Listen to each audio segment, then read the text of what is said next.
গোপালগঞ্জে জুলাই পদযাত্রায় নিষিদ্ধ সংগঠনের হামলায় আহত হয় এনসিপির নেতাকর্মী সহ পুলিশ সদস্যরা। রণক্ষেত্রে পরিণত হয় গোপালগঞ্জের রাজপথ। আত্মরক্ষা ও পরিস্থিতি নিয়ন্ত্রণে পদক্ষেপ নেয় যৌথ বাহিনী। তারপর সামাজিক মাধ্যমে গুজব ছড়ানো হয় সেনাবাহিনীর গুলিতে নিহত হয়েছে ছাত্রলীগের 4 কর্মী, যদিও উল্লেখযোগ্য কোনো প্রমাণ পাওয়া যায়নি। এমনকি নিহত হওয়া 4 জনের মধ্যে একজন রমজান কাজী, যিনি মারাই যাননি। তার ছবি ও নাম ব্যবহার করে গুজব ছড়িয়েছে ছাত্রলীগ, এমন অভিযোগ এনে সংবাদ সম্মেলনও করেন রমজান কাজী।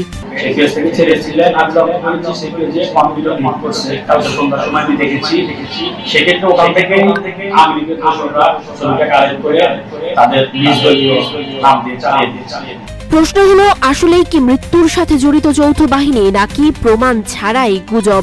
এসব তথ্য জানতেই আমাদের বিশ্লেষণ। RICL TMX, যুগের পর যুগ স্থাপনা থাকে মজবুত। সেদিনের ঘটনায় সংবাদ মাধ্যমের বিভিন্ন লাইভ ও ফুটেজ বিশ্লেষণ করে দেখা যায় যৌথ বাহিনী কোথাও মরণাস্ত্র ব্যবহার করেনি, তবে পুলিশ আত্মরক্ষায় টিয়ারশেল বা কাঁদানো নিক্ষেপ করে।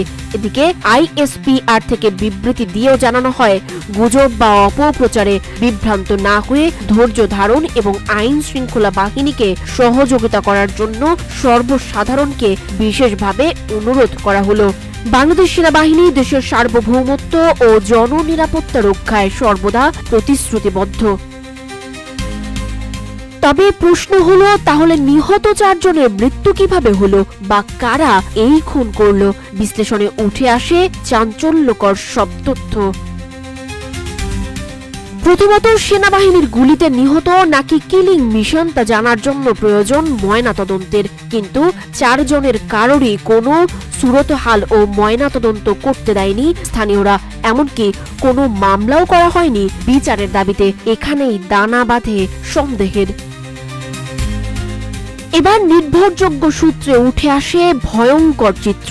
গোপালগঞ্জ হলো আওয়ামী লীগের ঘাঁটি। এটা শুধু একটা জেল না, বরং একটা লুকায়িত প্যারামিলিশিয়া বাহিনীর হোম গ্রাউন্ড। প্রশিক্ষিত মিলিট্যান্টরা এখানে ঘরে ঘরে অস্ত্র রাখে। অস্ত্র সরবরাহ করা হয় কুষ্টিয়ার আলমডাঙ্গাতে।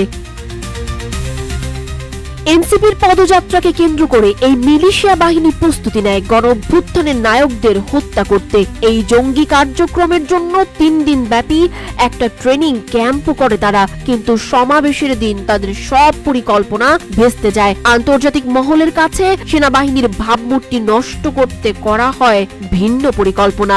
হাসিনার নির্দেশে মিলিশিয়া বাহিনী টার্গেট করে কয়েকজন তরুণদের ধরে নিয়ে ব্রাশ ফায়ার করে হত্যা করে, তারপরে চালিয়ে দেয় সেনাবাহিনীর নামে। সূত্র বলছে, এই হত্যাযজ্ঞের পেছনের মাস্টারমাইন্ড নাকি দিল্লি পলাতক শেখ হাসিনা। পুরোটা সময়ই নাকি হাসিনা কমান্ডারের সাথে ফোন কলে ছিলেন। ধারণা করা হচ্ছে যে 15 জনের মতো বোধহয় মৃত্যুবরণ করবে।